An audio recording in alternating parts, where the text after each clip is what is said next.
ঘুরকা লোকনাথ মন্দিরের কীর্তন শুরু হয়ে গেছে।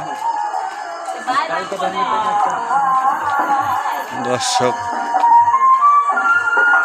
মন্দির বোঝাই কীর্তন শোনার জন্য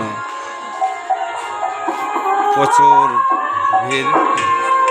অনেক দূর দূরান্ত থেকে কীর্তন শোনার জন্য এসেছে। আপনারা সবাই আশীর্বাদ করবেন, কীর্তন অনুষ্ঠানটা আমরা যেন ভালোভাবে নামাইতে পারি।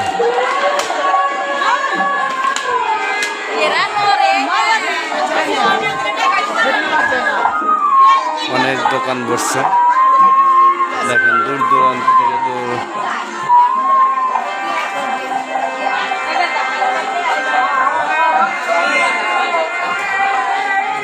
এখানে চানাচুরের দোকান আছে।